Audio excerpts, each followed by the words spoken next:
50 number 50 मार्क्सनि माने बेयाव language paper दङ आरो बेयाव बर'खौ थिसननाय जायाखै बेयाव अकल एसामिसखौ थिसनदों आरो जेनि गेजेरजों Assam judicial service CJM session कोर्टआव जायफोर जाज जायो बा SDGM बा हाई कोर्ट सुप्रीम कोर्टआव जायफोर जाज जायो बिनि एग्जामाव बे लैंग्वेज पेपारा कम्पालसरी असमियाव होनाय लोगो लोगो बोसोर बोसोर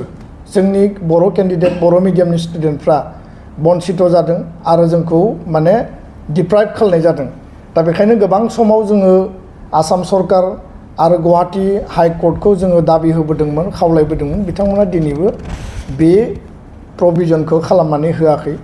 गोदानै जों नुबावबाय जे junior administrative assistant recruitment examination district कोर्टफ्राव आरो जेराव नैबे एडभार्टाइजमेन्टआ बेखौ डिस्ट्रिक्ट कोर्टफ्राव होनाय जादों आरो बेयाव बाक्सायाव दङ मोननै पोस्ट बिश्वनाथाव 12टा बा चिराङाव मोनबा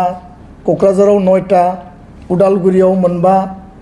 आरो बिदिनो कार्बि आंलंआव दङ 12टा गासै जिल्लायाव सनितपुराव दङ 16टा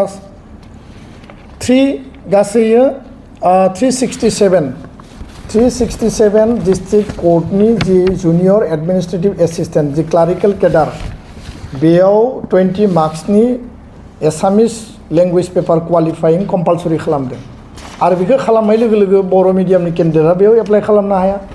बर' मानसिया बेयाव एप्लाइ खालामनो हाया आरो एप्लाइ खालामबाबो बिसोरो परिखायाव लिरनो हानाय नङा जायनि थाखाय बिसोर बंचित जागोन 10% रिजार्वेशनाव बिसोरो जि कोटा मोननांगौ बा मेरिटआव जि कोटा मोननांगौ परिखाखौनो जुदि होनो हायाब्ला बे मेरिटआव आरो कोटायाव बबेनिफ्राय कैंडिडेटआ फैगोन तारमाने जोंखौ टटेलि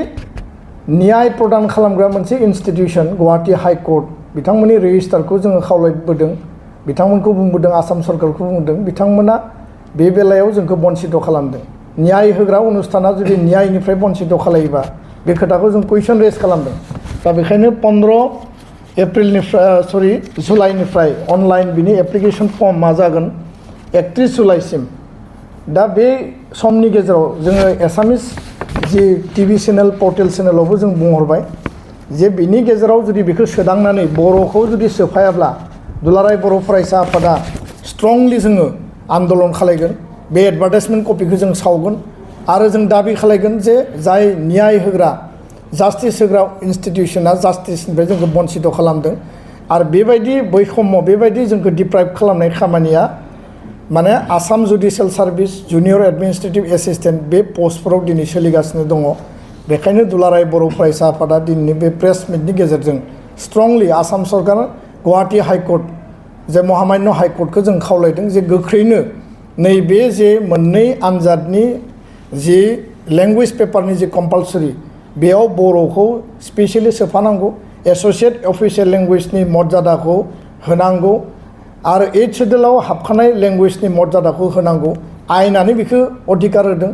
जोङो आयेननि बाहेरायाव थाङाखै आयेना जि अधिकार होदों बे अधिकार मथे स्टेटास मोननांगौ जोंनि दाबिया बे आरो जों बेखिनि बाथ्राखौ दिनै खावलायबाय